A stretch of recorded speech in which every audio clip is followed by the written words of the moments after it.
Speaking Human. Today on Speaking Human, we chomp into Popeye's new cookie-coated chicken to determine its marketing tenderness and share our award winners for the funkiest fast food menu items. Grab your mayonnaise pizza and hot dog waffles because this podcast is about to obliterate your taste buds. Speaking Human. Welcome to Speaking Human, where we simplify the world of marketing for humans. I'm Shad Conley, and with me is my co-host, Patrick Broccoli and Cheetos Jibber. I don't like that you put those two things together. I mean, I get it. Broccoli and cheese, they're a natural combo. Yeah. But no, just no. So you wouldn't eat broccoli and Cheetos? Is it broccoli Cheetos? Maybe. Would you eat that? No. I can honestly say. So your fingers would be all green and orange? Oh, just what everybody has always wanted. Cheetos, try it out. Test the market. See what happens. Maybe the commercial is like Chester Cheetos standing there, and all of a sudden, like, these green spots start popping up everywhere. And he's like, what's happening to me? It's not easy being green and cheesy. You got a disease. Which is great marketing, because that's what everybody wants to hear. Then he coughs. He just falls over. New broccoli-flavored Cheetos. They'll knock you out. Not quite good for you, but closer. Yeah. So our Brilliant. opening question today, Shad, since we're talking about things that are bad for you, what are your top 3 all-time favorite fast food menu items? And we're going to talk about fast food this whole show, pretty much. This is a good question. Let me tell you why this is a good question. It made me look deep inside myself, into my soul, staring directly into my soul in a way I have not done before. Wow. Really thinking, what are my favorite fast food items? This is a part of my brain I've never really explored before. I just ate them, It's crazy that this question required you to do some soul searching. It got deep, because you just don't, it's hard. This is another one of those ones I really struggled with. But here's what I came up with. Here's my top 3. I went with my number 1, the Big Mac. It's just a classic standby. My number 2 is the Five Guys cheeseburger, which is probably my favorite burger, if we're calling Five Guys fast food, which to me it kind of straddles the line, but I think it is. And then number 3, I'd go with Arby's fries, preferably with cheese. I almost picked Arby's Jamocha Shake at number 3, but I don't know if a milkshake counts as a fast food item or not. Now, are you picking Arby's curly fries or their fries? Just a Oh, yeah, sorry, curly fries, clearly. Yeah, I'll start off by saying that my list only included food items that could be purchased from a drive-thru, which excluded places like Five Guys, which I love. Which would knock Five Guys out of it. That's a good criteria there, because even when I was making that, I was thinking, does that count? I don't know. Yeah, I felt like it didn't constitute because it could be fast food, but they're making it for you. And we all know that they're not really making fast food when they throw it in those microwaves or whatever at McDonald's. So yeah. I worked at Burger King. We stuck our frozen patties in a conveyor belt. Yeah. So that's legit. Not great. Basically, if you have to wait for more than 2 minutes from placing your order, it was eliminated on my list. Okay. Yeah, good criteria. That being said, I chose the apple pie from McDonald's. Ooh. This was one of my favorite dessert items when we get fast food when I was a kid. They reminded me of those Hostess frosted apple pies. You remember those? Oh, yeah. Lunchtime staple of the 80s. Except McDonald's version was so scorching hot, they'd melt the inside of your mouth if you didn't give it time to cool off. And also melt that thick sugar layer that covers those ones you get in the package. It's like a caveman in ice. Exactly. Then I had the Burger King's egg and cheese croissant. Interesting. Or they call it the croissant witch. It's by far the most deliciously warm and, dare I say, moist breakfast sandwich I've ever encountered. Risky move. I know, I hate that word. But here's the thing. I'm not sure how much butter is in those croissants, but it's really a delightful piece of heaven. They might be all butter. It might be all butter. I might be just eating a warm stick of butter, Butter sandwich. with cheese and egg in between it. There's a fast food innovation. It's just a, breakfast sandwich with, instead of a bun, you get butter. A stick of butter on each side. Can we make butter that you can hold in your hands? Why, yes, we can. That's technology at its finest right there. Holdable butter. Yeah. Yeah, holdable butter. And then the last one on my list was actually overlapped with yours. The Arby's curly fries, man. They're so good. Here's why I picked that. They're very different from all other fast food fries out there in a good way. So that's my list. I didn't do as much soul searching, but I did find it hard because I'm not a fast food guy anymore. You know, when I was younger, I think I ate more fast food than I do now. Yeah, I'm the same way. You know, you get it when you're in a pinch or for some sort of convenience. I don't relish it like I used to. Most of the time I get it and just feel terrible afterwards. Yeah. So when you go and get fast food, when you actually, head to the place, is it always like, I'm going for the standards? Or are you someone who, if you see there's something new or you've seen a commercial or heard something on the radio, you'll try that new thing when you go there? If I'm being honest, marketing doesn't really do much for me with fast food, but I see the commercials and they don't really affect me all that much.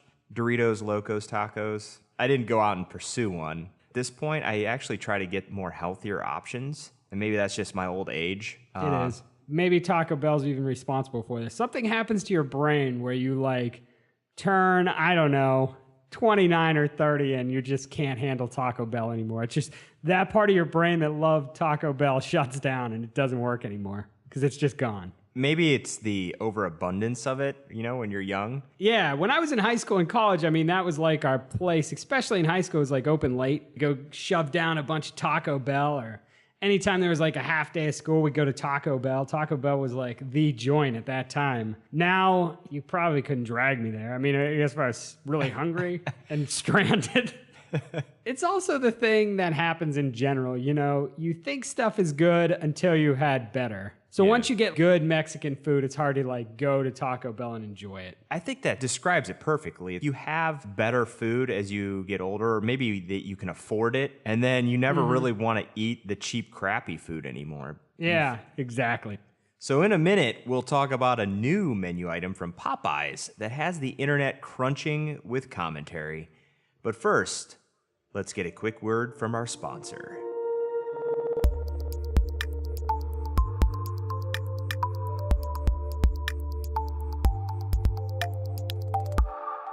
Today's sponsor is Farmers Insurance. Insurance can be confusing, overwhelming, and time-consuming. At Hire Insurance Agency, we remove the guesswork and hassle, helping you protect what matters most.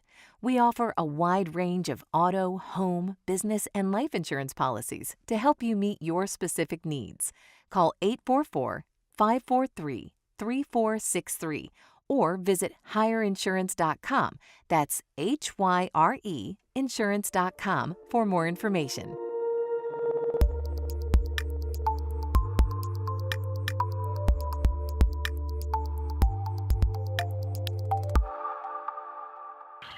It smells great in here. It's the shortbread cookie coating on my sweet and crunchy tenders. Can I get the one with the extra cookie crunch on it? To the left. No, the right. The crunchy one. They're all crunchy. Just to the left of the one to the right. Yeah, that one. Did you eat all of my samples? No? Yes, you did. I did not. You're eating them right now. Am I? Try my new sweet and crunchy tenders, sauce, side, and biscuit for just $5. Love that chicken from Popeyes. That was an audio clip from a recent Popeyes commercial promoting the fast food chain's new sweet and crunchy tenders. This unique menu item has drummed up some attention for being battered in a shortbread cookie coating, leading many to call it cookie-coated chicken, which you have to say slow or else you'll totally screw up. So it's got people talking, including us, right here, right now, Patrick. We're going to talk about sweet and crunchy tenders or cookie-coated chicken from Popeyes and what that's doing for the brand. So let's start with Popeyes itself. What are your thoughts on the Popeyes brand? Where does it stand in your mind? Where do you think it stands with consumers? Do you eat there? Yeah, I'm not a big fan of fried chicken, so I know this is going to catch a lot of people off guard, and they're going to probably rant and rave, because I know that a lot of people love fried chicken. So as you may have guessed, I've never eaten at Popeyes, so there's that. We're talking about I've never actually eaten there either. I don't even know where the closest one is to me. Yeah, I had to Google it, but there's actually two that are relatively close. but I've never eaten there. But, just doing the research for the podcast, and it seems to be that they have a good following, that people like them, and they're just diehard loyalists out there to the Popeyes brand. People who dig Popeyes. Yeah, it definitely seems to have a following. I think it's one of those top of the middle tier fast food. It's obviously not at that top level of chains like McDonald's, Wendy's, Taco Bell, Burger King, that caliber, but I think it's moving its way up. I think it's a growing chain that has a pretty good reputation, that they seem to be popping up more and more. That's kind of my perception of them. People who like them seem to really like them. So getting down to it, what do you personally think of the idea of quote unquote cookie coated chicken, or these sweet and crunchy tenders that come with spicy jam? Does that idea appeal to you? It sounds weird. I mean, if you're asking me to break it down, I'd say it just sounds weird. I mean, I have to believe that it must be good, because why else would a chain make it, right? I mean, it may not appeal to everyone, but in all reality, what does? Nothing ever appeals to everyone. So they created a recipe that works, and it just so happens to involve sugary cookie batter. I don't know. Would you see that on a menu board? Are you getting it? I don't know. Okay, if I'm the target audience and I see that on the menu board, I may try it. I'm going to ask about it. Is it good, is what I'm going to say next. They're going to be like, yeah, it's really good because it's sweet and sugary with the salty chicken, whatever they say, So, and then I'm going to go, I want a 12-pack. Wrap it up. Sweet and crunchy tenders on the house. What do you I think? don't know what this says. I don't know what this says about me as a person, but looking at the ads for this marketing, totally into it. I want them. It sounds really appealing to me. It sounds really good. Do you like fried chicken? I don't know why. I wouldn't say I'm like, that's my favorite food, but I like fried chicken on occasion. I like chicken tenders, I guess, more than I like bone-in KFC style chicken, but just that mix, the sweet and salty. It sounds interesting to me. It sounds appealing to me. If I was at a Popeyes right now, that's what I would order. Yeah, it's funny because when I first read about it, I thought, ugh, cookie-coated chicken. But after just watching the commercial and then reading a little bit more about it, it got me a little bit more interested, and I sort of fell in line to what you said, which is, I would try this. Now I may want to try it after this podcast. I'm going to grab some. I'm going to wrap it up. I think what's happened too, and we'll probably get into this a little more, is this whole big social media buzz has popped up around this thing. And I think they've reduced it into something different than what it actually is, which is cookie chicken, right? When I first saw that, you first sent me the link, I thought it was someone just dipped a piece of chicken in cookie dough and cooked it. That's not quite what it is. It's something more subtle. Mixing sweet and salty and meats and sweets has a long culinary history. That's a thing that gets done in like fancy restaurants all the time. So it's not quite as bad or gross as I think on the surface this is kind of made out to be in the social world. Yeah, and I agree with that. So what do you think then? Gimmick or game changer? Obviously neither one of us have actually eaten this chicken yet, so it's hard to speak to how good it is. Yeah. But on the surface, I don't know. I think it's kind of a gimmick. They could have just marketed it as a sweet and crunchy breading and no one would have been the wiser. But they had to have known the strangeness of describing it and relating it to cookies was going to get people talking, or they probably hoped it would. Either way, that's sort of going towards the gimmick side versus game changer. Yeah. I think it's more people are talking about it as a gimmick, but I think it could be more game changer. Like, what is that Taco Bell called? Doritos Locos or Locos Doritos? Yeah. Something like that sounds weird, but has become like insanely popular and actually given Taco Bell kind of a lift. Mm-hmm. I think this is what that could be for Popeyes. I think it has that possibility because it's the first time Popeyes has popped up on my radar. So I don't know. I think it has game changer potential. Yeah, I don't know. Do you remember, we did talk about Popeyes a few years ago. Do you remember when we talked about that app that they had? Yeah, I do. The chicken app. It was a stare-off with the chicken. Oh, yeah. It was a good app. It's kind of cool. It had gimmicky, facial recognition, cool. And it would know if you blinked. That's right, yeah. So Popeyes does have a history on this podcast. Yeah, we're talking about it, the internet chatter or social media chatter. Do you think it's a good thing when it comes to products like this, Speaking of my own experience, all I heard was the negative. If I wasn't doing this show, would I have ever looked at it any more than I have? Or would I have just been like, ew, cookie chicken? It's almost like double-edged, you're getting the attention, but that immediate attention is shining something in a negative light that isn't necessarily. So it kind of skews perception in that way where you don't have control of it. So even if people are talking about you, they're creating this perception in people's minds that may or may not fit with what you're actually doing. Yeah, here's my thing about it from a successful standpoint, is the key is for Popeyes or any brand to get a bunch of short-term chatter cycles. Then I think you have long-term success. You know what I mean? As people see these things happen, you've got these short little bursts of popularity. As you do that more and more, I think what happens is people come to expect that from you. Take, for example, Oreo. Oreo's had great success when it comes to their social media channels and the creativity they've put into them and the lift that it's given them. And look at Wendy's, what they've done with their social media channel has helped them. You know what I mean? People are talking about them. That's a good point, especially if you can keep the burst coming. Yeah. You get this little lift, because you're right, eventually that top reaction, just talking about this product burns off. So that's a good point. Yeah, if you can keep those bursts coming, though, I guess that's the hard part, particularly with social these days. The Wendy's problem that they're eventually going to face. Yeah, for sure. And I think they've already started to hit that. Yeah. So have you seen any good tweets to share you've seen about Popeye's chicken? I saw a few. I saw this one. It said, I dipped my Popeye's deep-fried cookie crumbs chicken into the cherry cheesecake pie and transcended the cosmos. Then another one said, bought out by Burger King, now begins the crapping of Popeyes. And then another one said, so this is what we're doing now? Good way to solve the current obesity epidemic. Which is, a good example of how things take on a life of their own on social, I have a few that are all along the same lines, which they all are. One from Kung Fu Lou. Popeyes really got chicken fried in cookie dough. America, gonna America. Good, I like that. Yeah, then there was Thugger Girl who said, was supposed to go to the gym today, but I just found out Popeyes has chicken tenders battered in shortbread cookie dough. Finally, Bearded Jack, who expresses the opinion many of us are thinking. I'm on the fence here. Are we okay with Popeyes putting cookie breading on our chicken tenders? This is what it's become the, social debate. It's the end of the world or this amazing thing that's happened to change the world, right? And it's chicken tenders. But they've got people talking about it, so there's always going to be someone who is going to be wrapped up in your marketing, even if it's just Speaking Human. Even if this is it, right?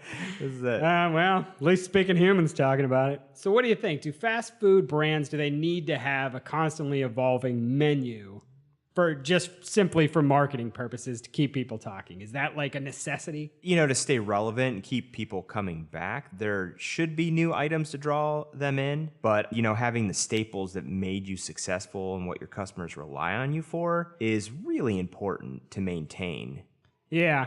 I think you do have to keep doing it. I think with fast food marketing, it's the cornerstone of you got to keep throwing something new out there, hoping it's going to stick. And even if it doesn't, at least drawing that brand attention, getting people thinking about the brand. It's kind of like new Coke syndrome to some extent. When Coca-Cola got rid of old Coke and they came out with new Coke, people hated it. But then after they brought back old Coke, sales were higher than ever because people remembered how much they liked Coke. So even like bringing up something and somebody's like, this gross new product, I'm just going to get the regular Big Mac. Remind you how much you just like the staples. So even in that sense, it can work. Fast food, man, there's just so many options. You have to keep throwing things out there. You have to keep reminding people you're there. It's what you have to do within that industry. If you're not evolving, you're dying, Shad. You're dead. So do you think this product will stick around then? I'm going to call it now. I'm going to predict it does stick around. Again, haven't had it, but it seems like a true attraction. I'm enticed by it, and I think maybe, just maybe, this could become Popeye's signature product. Helping to take them to the next level. I think so. I think it's got a shot. Signature. I'm all in on this. Hey, I'll be the first to admit that you called it first. And if it's off the menu in 6 months, we'll burn this podcast. That's it. People will be like, what happened to episode 85? It's missing. It's the lost episode. Speaking of gimmicks and lasting menu products, that's where we're going next. While Popeye's cookie-coated tenders are certainly offbeat, they're far from the strangest fare to grace fast food menus. Next up, we share our awards for some of the craziest cuisine to ever crash the menu board. Looks like Daddy's bringing home the barbecue. A big sack of McDonald's McRib sandwiches. Grilled pork and that sassy sauce. Tempting, huh? Like a barbecue in a bun without the bones. And with a big icy Coke, it's, well, you're only human, huh, Daddy? Chomp. The good time, great taste of McDonald's McRib for a limited time, only at McDonald's. That was an audio clip from a 1989 McDonald's commercial for the McRib, a strange fast food product with an even stranger history. It made the McDonald's menu, got pulled from the menu, returned to the menu, and now pops up as a limited time item. Some find it delectable, while others find it disgusting. Will the McRib be one of our Fast Food Funk Award winners? You're about to find out. Ah, the McRib. So Patrick, these are the Fast Food Funk Awards. You know, we each picked 3 winners each. These are customized awards like we like to do. How are you defining funk? Is it stuff you would eat? It's stuff that I absolutely don't care about. Usually the strange, surprising, or stupid fast food items. Mine, you know, I was thinking about funk almost in the music sense, just off the wall, off beat. I would say 1 gross one good one, 1 head scratcher. That'd probably be how I describe my 3 awards, so. No, I'm excited to hear yours. Let's jump right in then. My first one is the Send It Back to the Sea Award. And this award goes to Taco Bell Seafood Salad. Ugh. This came out in 1986. It featured shrimp, fish, and crab in a salad with some other, you know, vegetable stuff in a tortilla bowl. Taco Bell Seafood Salad. Honorable mention, McDonald's McLobster sandwich. Count me out. Let me start by saying I don't really like seafood, so I'm biased to begin with. But I think high-end foods, like we mentioned steak or seafood, just don't have a place in the fast food world. You know, you're just trying to do this junky version of something that's somewhat high-end, and no one wants it. So I think seafood should generally stay away from fast food area, other than Long John Silver's, because that's their bag. Let them have that. They can do whatever they want there, but... So you're classifying seafood more as like the higher end seafood, the more expensive seafood. You know, filet of fish, okay, but a lobster sandwich from McDonald's, is that where you're going to go for your lobster? Yeah, absolutely not. Is that hitting an audience? You know, maybe the McDonald's crowd, they wouldn't typically get lobster, but maybe that's their introduction into the lobster universe. Maybe you're right. That's a nice way of putting it. So the first on my list is the Magical Beasts and Where to Hide Them Award. And that goes to my favorite, least favorite menu item from one of my favorite fast food / coffee brands, Starbucks. The Unicorn Frappuccino, released recently by Starbucks this spring, stampeded all over social media and trampled the dreams of anyone who couldn't get their hands on the limited time offering. Now, I'm not a Frappuccino guy, Shad, so I didn't really care, but man, it reared its mythical horn right up the butt of every major news publication. So I had to put it on my list. And that's a good one. Mocked a lot. Some people loved it. There was, you know, those articles. They're like, baristas breaking down because they hate making it so much. I love a good Frappuccino. I don't know what that was supposed to taste like, but it got some attention. It built some buzz for them. Yeah, it was a strange lightning bolt of social media / news storm. You know what I mean? It was weird. People were talking about that thing for a minute. You know, it wasn't very long, but my God. Also kind of weird, too, because it seems more McDonald's than Starbucks, right? It doesn't totally fit with their brand. Like, that seems like a total gimmick, not something they would ever really think of keeping on their menu. Right. You know, I've seen some things where they're trying to release these other ones, these follow-ups to that, but interesting. Very strange. Strange little footnote in the past year. It's very funky. My next Fast Food Funk Award is the Every Stoner is Glad They Went For It Award. And this award goes to something we've already mentioned a little bit. Taco Bell Doritos Locos. Now this is, if you don't know, tacos with shells that are basically like Doritos. They have the Dorito flavoring or dust or whatever on them. They've been a huge hit. since they've been out. You know, if I was predicting then, but in like, this is a gimmick that'll kind of disappear, but it's almost been a cornerstone thing for Taco Bell. It comes from this, what seems like an idea you'd have very late at night, maybe when you're, you know, some sort of substance is in your brain a little bit, and you're like, what if the shell was Doritos, man? I'm glad and sort of surprised that you went for the stoner market, but yeah, I understand that at the same time, you know what I mean? Yeah, it's gone mainstream, you know, it's become a popular item. I mean, it's a good example of what something like the Popeyes sweet and crunchy tenders could become. Starts out as kind of what seems gimmicky and gets people buzzing and becomes this cornerstone menu item. And Taco Bell, when you're talking about fast food menu innovations, that's kind of what their brand in the 2000s is built on. They just keep throwing out these different things, you know, launching breakfast, the Crunch Wrap Supreme, the Cheesy Gordita Crunch, another big hit for them. So they just keep coming up with these strange things that become pretty popular. Like, it really works for their brand. Mainly because their brand doesn't have any integrity. That's another way to look at it. I'm just saying, look at it. Most of their stuff that they come out with is gimmicky, right? They're all over the place, and they, for whatever reason, they work for their brand. You know, like the unicorn frappuccino, it doesn't fit with their brand. So it would be very weird and unusual for them to keep it on their menu. Whereas Taco Bell, combining their tacos with Doritos, actually, I think that makes Taco Bell. Yeah. You know? If you think of Taco Bell before that, even when we liked it, they didn't really have a signature thing. They had tacos, soft tacos, generic things. So it gives them that signature item. But yeah, they're so geared toward the youth too. It makes sense that they keep cycling through these new products, going after the next gen. Yeah. I do love a Mexican pizza from Taco Bell. I mean, because, you know, you combine two things that are like, what? I mean, do you still love it? When's the last time you had a Mexican pizza from Taco I'm sure Bell? it's not as good now, but whatever. Yeah, I used to really like it too. So the next on my list I have, you're going to like this. The war for one-upping led to an oddly familiar crossbreeding species. Gosh, award. And while you might consider me a cheater, Shad, for adding another weird mythical beast to my list, this one goes hand in hand with the Starbucks Unicorn Frappuccino because it was released afterwards by Arby's, and it's called the Liger Shake. Yes, from Napoleon Dynamite. You're correct. You may be asking, what is this Liger Shake you speak of? It's a chocolate and orange shake that has chocolate drizzled around the edges, like a tiger, but it's a liger. Where's the lion in it? All I know is, you know, they're Because they want to jump on that Napoleon Dynamite bandwagon of 2006? Yeah, well, they're just trying to be relevant and one-up Starbucks with their own shake.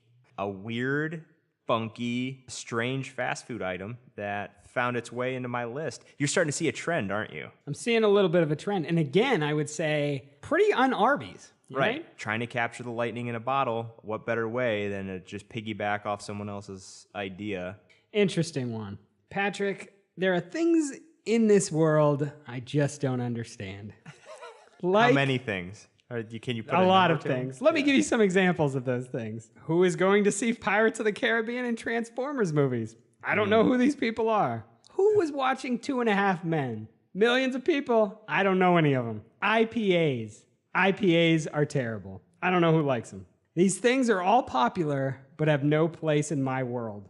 I just don't get them. Let me add another one to that mix. My next award, the I Just Don't Get It award. I like that. The McRib, as we mentioned earlier. A sandwich that has stuck around for almost 40 years, but has never come close to my mouth. I don't know anyone who likes the McRib, but somehow the McRib perseveres. It keeps sticking around. It's not popular enough to stay on the menu, but it's popular enough that someone developed an app where you can track what McDonald's have the McRib at any time. It's crazy to me, and I just don't get it. There is nothing about the McRib that appeals to me. You mean the idea of having boneless ribs in a sandwich form? Yeah, unappealing. Yeah. You know what's funny, too, is if you watch the ads, especially the old ads, they all have to make explicitly clear that there's no bones in it. Boneless. You know, that like ribs. they had some sort of focus group where people are like, I don't want to eat that. It's got bone. I don't want to eat a sandwich with bones in it. So now all the commercials are like, smothered in barbecue sauce with the bones taken out.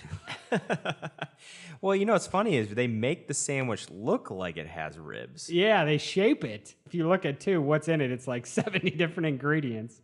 Really? Shaped to look like ribs. It's freaky, man. The McRib is freaky. I mean, it just sounds disgusting to me because you would never associate a fast food place with ribs because ribs take a long time to cook, right? In its natural state, it's a long cooking cycle for ribs. So how would you make that into a fast food item? That's why you never associate it. Yeah, it's weird and yet somehow successful. So I don't know. I guess you've never eaten a McRib either. No. Yeah, it obviously has a following because they keep bringing it back. They're out there. It's those same people who are like, yeah, I can't wait for the continuation of the Pirates of the Caribbean story. There's so much I need to know. I don't get it either, Shad. I'm with you on that. Good. Finally, Shad, I have the Trying to Make Magic Happen at the End of the Rainbow Award. And it goes to Burger King for their somewhat saddening attempt at recreating the success that Starbucks had with their own concoction called the Lucky Charms Shake. What is this shake, you ask, Shad? Let me tell you. It's Lucky Charms, the cereal, vanilla soft serve ice cream, and sweet syrup. That's it. It's a shake with Lucky Charms in it. Sounds really good. Does it? I'm just kidding. No. And that's not the first one. They've had some cereal shakes that they've done there. I'm not exactly sure why. You know, shakes. I guess it's a playground where they can play around a little bit. I didn't know if you were going to mention, I've seen recently the Sonic had a peanut butter and bacon milkshake not so long ago. And Jack in the Box also had a bacon milkshake in the past few years. Peanut butter and bacon. That makes more sense to you? I don't know why, but it does. I think Sonic kind of does the weird ones too. The Burger King thing, Fruit Loops, who's that for? That's like a kid playing around in the kitchen. You notice, though, there's a theme there, you know? You got the Unicorn Frappuccino, you've got the Liger Shake, and then you've got the Lucky Charm Shake. They're all these magical, like, funky and weird, and I'm sure there's people who love them. The key thing about these, and maybe why Taco Bell's been so successful, is like, stand out. You know, if you're going to do something weird that nobody else is doing, not a variation on what they're doing. It's an interesting place, but some good stuff there. I like the thematic connection of all your awards. It made you feel alive again, didn't it? It was the first thing in years. It made you feel like a human again. Oh, thank you, Patrick. It's what I imagine taking a bite of cookie-coated chicken to be like. Yeah, it's magical. Uh-huh. I think those are both good lists. It was a good award show. But you know, Shad, they're nothing compared to getting some human wisdom. So on that note, let's get our final nugget of human wisdom. Human wisdom. Today's nugget of human wisdom comes from Ray Kroc, the man who built McDonald's into the worldwide phenomenon it is today. Also, played by Michael Keaton in the recent movie The Founder. Here's what Kroc said. It requires a certain kind of mind to see beauty in a hamburger bun. Yet, is it any more unusual to find grace in the texture and softly curved silhouette of a bun than to reflect lovingly on the hackles of a favorite fishing fly? Or the arrangement of textures and colors in a butterfly's wing? Not if you're a McDonald's man. Not if you view the bun as an essential material in the art of serving a great many meals fast. The lesson here, whether you're making burgers, tacos, or chicken tenders, or selling insurance or providing marketing services, approach your profession and product development process as art. When you do that, every idea gets elevated. And so do your chances of success. And that's what we're always talking about, right? Have fun, be creative, don't be afraid. We joke, we poke fun at all these ideas for fast food items today, but in reality, look what they're doing. They're getting people to talk about them. Not everything is going to be a success, but there's no hurt in trying. And there's also value in that process when you treat it like a work of art. You know, when you're trying to make something great, sometimes even just the process of that trying can lead to a new discovery. You know, we'll do this to create this gimmick to increase sales. If you do that, you're pretty limited on how successful you can be. Right. If you go in there thinking, all right, I'm going to try to make something great. If you have that Ray Kroc approach where you've turned churning out burgers real quick into some elevated art form, you have a chance at something great within that. Yeah, just like anything else. If you're just going on it for the money, it's harder to find success in that. Yeah, limited ceiling, especially when it comes to fast food. Put it in the deep fryer, Shad. Drop it in some cookie dough, deep fry it, you got a hit. Take some shrimp, put it in cookie dough, deep fry it and wrap it in a McRib. Form it into the shape of a McRib. Form it into the shape of a fish. What is that? Fish or cookie or shrimp? I can't taste. What is happening here? That's what they should do if they could all come together and create some sort of fast food coalition where they create some insane combos, right? Doritos Loco and put a Big Mac around it and then dip it in a Jamocha shake. Oh, God. Heaven. You'll go to heaven when you have that because you'll die. God will have mercy on your soul.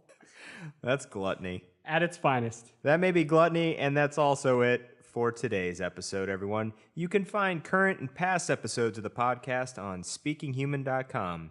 You can also now find the podcast on Podbean with an N. Podbean, check us out there.